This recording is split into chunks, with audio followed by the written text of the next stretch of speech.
कासखंड संगड़ा के लिए ward number 7 से, जिसमें 3 पंचायतें पड़ती है, सैंज, शिवपुर और भवाई, वहाँ से मैं बीडीसी सदस्य के लिए प्रत्याशी हूँ। और पहले तो मेरे खिलाफ जो है 4 लोगों ने पर्चे भरे थे इस वार्ड से। उसमें जो है भवाई पंचायत के 3 लोग थे और वो भी कॉर्नर गांव के, सैल गांव के। तो उसमें से फिर 6 तारीख को, जिस दिन लास्ट डेट थी पर्चे वापस लेने की, उस दिन मेरे पक्ष में 2 प्रत्याशियों ने पर्चे वापस कर लिए और सैंज और शिवपुर दोनों पंचायतों से मैं अकेला प्रत्याशी हूं और वहां से 2 प्रत्याशियों ने मेरे फेवर में पर्चे वापस लिए। तो अब भुआई पंचायत से सिर्फ एकमात्र प्रत्याशी मेरे अगेंस्ट खड़े हुए हैं। तो अभी तक जो मैं लोगों के बीच में गया हूं और आज चूंकि ये प्रचार का आखिरी दिन है, तो मैंने तीनों पंचायतों में घर घर जाके लोगों से बात की। और मैं मतलब एक जैसे होते हैं आम बीडीसी सदस्य, मेरा थोड़ा सा हटकर ये है कि मुझे अगर मौका मिला यहाँ सेवा करने का लोगों का, तो चूंकि मेरा एक लंबा अनुभव है, प्रशासनिक अनुभव भी रहा है। मैं 38 साल हिमाचल सरकार में मैंने उप निदेशक के पद पर जो है सूचना जनसंपर्क विभाग में से। तो मैं चाहता हूं कि मेरे इलाके के लोग जो है मेरे इस अनुभव का फायदा उठाएं और मैं यहाँ सौभाग्यशाली समझूंगा अपने आप को कि अगर मैं जो है इस इलाके के लोगों की जो है अगर कुछ सेवा कर पाऊं।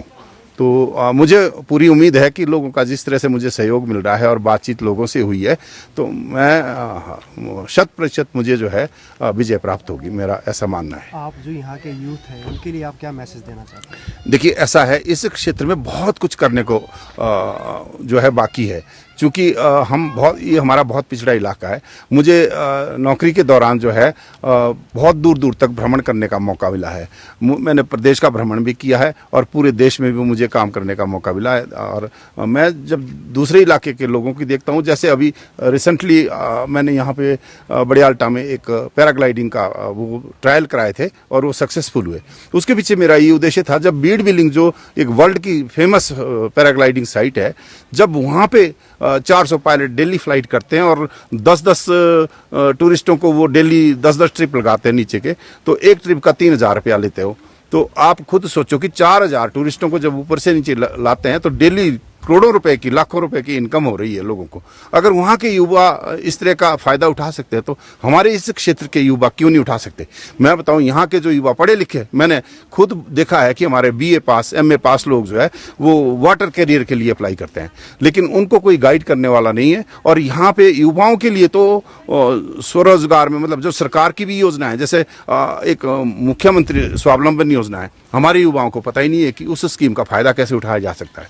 तो अब मैं चूंकि सेवानिवृत्त होकर आया हूं, अगर मैं बहुत ज़्यादा नहीं कर पाऊंगा तो कम से कम ये जो मेरी सराउंडिंग की 3-4 पंचायतें हैं, यहाँ के युवाओं के लिए तो मैं मतलब कुछ ना कुछ करना चाहता हूं। और जैसे ये पैराग्लाइडिंग का ही मैंने कराया, मैं गारंटी देता हूं आपको कि जब हमारी ये साइट अप्रूव हो जाएगी, गवर्नमेंट को अप्रूवल के लिए हम मामला भेजेंगे, तो यहाँ पे मतलब 1000 से अधिक युवाओं को जो है इसी एक जगह जो है रोजगार मिलेगा।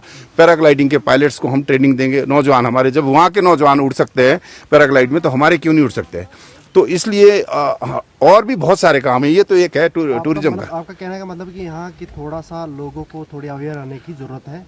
हाँ, बिल्कुल सही बोल रहे हैं। यहाँ पे जो है लोगों को जागरूकता नहीं है और जो बहुत सारी सेंट्रल गवर्नमेंट की, स्टेट गवर्नमेंट की बहुत सारी ऐसी योजनाएं हैं जिनके बारे में हमारे युवाओं को, हमारे इस इलाके के लोगों को पता ही नहीं है।